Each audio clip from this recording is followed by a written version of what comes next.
هاي جايز، أنا حنان رجعت لكم اليوم فيديو جديد. وفيديو اليوم راح أجاوب على أسئلتكم. كنت منزل ستوري قبل كم يوم قلت لكم عندكم أي أسئلة اسألوني إياها وراح أجاوب على فيديو على اليوتيوب، وهذا هو الفيديو جاء. لا تنسوا تحطوا لايك، اشتركوا في القناة وتابعوني على حسابي في الإنستا. وخلونا نبدأ مع أول سؤال. أوكي جايز، نبدأ بالسؤال الأول اللي جاني، واللي هو هل ندمت إنك طلعت من السعودية؟ طبعا لا، لأنه يا جماعة أنا يعني ما اتخذت القرار عشان أندم عليه، لا أنا ولا أهلي، طلعنا ظروف غصبًا عننا، فما كيف أندم على شي مو أنا اللي على قرار مو أنا اللي اتخذته. بس إذا قلنا هل أنتِ زعلانة إنِك طلعتِ من السعودية؟ حاقول أيوه، إيش شكل السعودية وإيش شكل الناس اللي أحبهم الموجودين هناك. السؤال اللي بعده، بترجعوا تصوروا فيديوهات دايت ورياضة؟ فيديوهات الدايت والرياضة كانت تصورها صابرة لو تفتكروا، ووصلت هدفها ما شاء الله عشان كذا بطلت، بس إذا أنتم تبغوا فيديوهات راح أعلمها وحاقول لها ترجع تصور لكم. السؤال اللي بعده، وش أكثر شيء يغير جوك إذا حاسة بنكد؟ الصراحة ما أحس في شي زي كذا، لأنه مثلا أنا أحب الطبخ، إذا رحت طبخت وأنا حاسة بنكد راح أكره الطبخ. راح أكره الشي اللي أنا قاعدة أسويه لأني خلاص حاسة بنكد. يمكن إني أجلس كذا أستنى الشعور يروح، ولا إني أتابع مسلسل أو حاجة، ما أدري، أجلس على الجوال لما يروح الإحساس، لأنه ما في شي يغير جوي يعني. السؤال اللي بعده، عندك سناب؟ عندي بس برايفت. إذا تبغوا حساباتي هنا اليوتيوب، الانستغرام دايما أقول لكم عليه في شو اسمه في الفيديوهات، وعندي تيك توك كمان نفس اسم الانستا.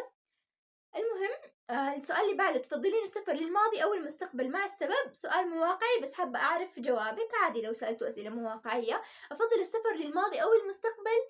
أحس ما أدري، يمكن للماضي عشان حكون عارفة إني حاجة أفغانستان، فراح أقضي وقت أكثر مع الناس اللي أحبهم، مع أبوي وصحباتي.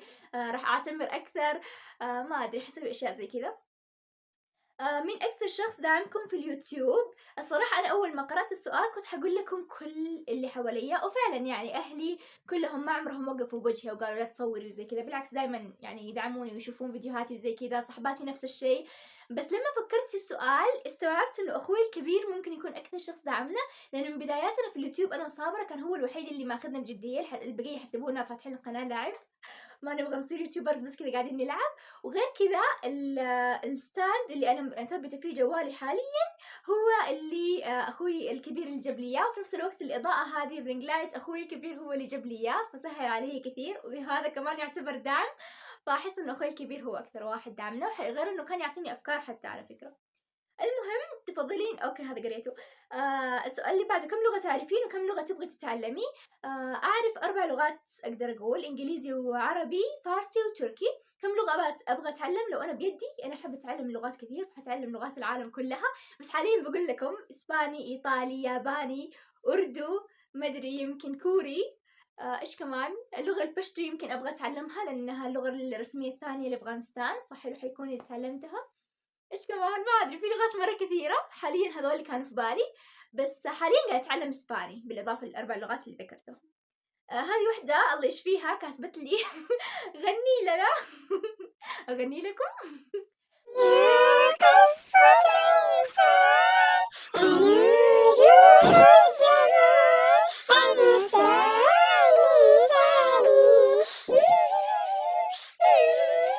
أوكي، السؤال اللي بعده، الناس في السوشيال ميديا يشبهونكم كثير، صارت لكم مواقف بالحقيقة والناس حسبوكم توأم؟ بالتأكيد تقصدني أنا وصابرة.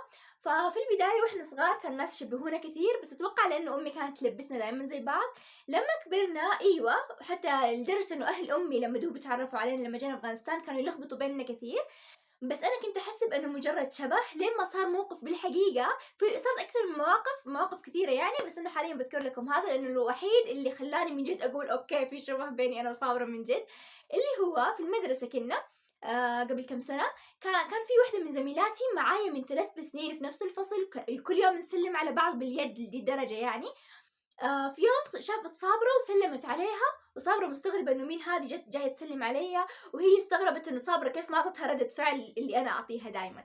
فبعده بكم يوم قابلتني أنا وصابرة في ساحة المدرسة نتمشى، ولما سلمت علي وشافت صابرة ماتت من الضحك، وصابرة كذا إنه مبتسمة وكذا كأنها استوعبت حاجة، وأنا أقول لهم إيش في؟ قامت صاحبتي قالت إنه أنا سلمت على أختك قبل كم يوم. هذه أختك؟ قلت لها أيوه. قالت لي سلمت على أختك قبل كم يوم أحسبها أنت وهي مستغربة مني وأنا مستغربة ليش ليش تعاملني برود. طلعت محسبة صابرة أنا، يعني دي درجة. وكان الناس كانوا يحسبوا يقولوا لي إنه أوه تشبهون بعض أحسبكم توأم، كنت أقول يلا إنه يبالغوا في التعبير إنه نشبه بعض أوكي، بس نشبه بعض لدرجة تحسبيني نفس الشخص إيش في؟ أنا وقتها قلت لأ أجل شكل الناس من جد يحسبوا، يعني في شبه من جد الناس شايفينه وإحنا مو شايفينه أو مو منتبهين. أوكي السؤال اللي بعده، في فلوقات رمضانية؟ أيوة إن شاء الله مخططين إنه نصور، إذا ما صارت ظروف زي كذا أو منعتنا من التصوير حيكون في فلوقات أسبوعية. كيف تعلمت التركي؟ ما شاء الله أنا أحب اللغة التركية وأبغى أتعلمها. تعلمت التركي صدفة أقدر أقول لكم، لأنه أولا شوفوا أنا أفغانية من مواليد السعودية، أعرف فارسي وعربي واللغتين هذه في كلمات كثيرة منهم موجودة في اللغة التركية، هذا أولا. ثانيا في فترة كنت أتابع مسلسلات تركية كثير، في البداية مع ترجمة بعدين بدون ترجمة فترة، وبعدين صرت أتابع بترجمة وبدونه زي كذا، وهذا كان يعني شيء ساعدني في أني أتعلم لأني كنت أسمع اللغة كثير وأشوف الترجمة وزي كذا. فإذا أحطوا نفسكم بأي لغة إن شاء الله حتتعلموها، غير إن اللغة التركية على فكرة ترى مرة سهلة للتعلم. هواياتك غير الآرت جورنال؟ الطبخ والتصوير، تصوير سواء كان فيديوهات أو صور، عشان كذا موجودة على اليوتيوب والإنستا في نفس الوقت. اوكي جايز هذا كان الفيديو اليوم، اتمنى يكون عجبكم. جاوبت على كل الاسئله اللي جاتني، بس اذا كان عندكم اسئله وما لحقتوا تكتبوها في الستوري اكتبوا اسئلتكم تحت الفيديوهات اللي ننزلها، وان شاء الله مع كل فيديو انزله راح اجاوب على سؤالين على حسب كميه الاسئله اللي توصلني. وبس والله لا تنسوا تحطوا لايك، اشتركوا في القناه، تابعوني على حسابي في الانستا، ومع السلامه.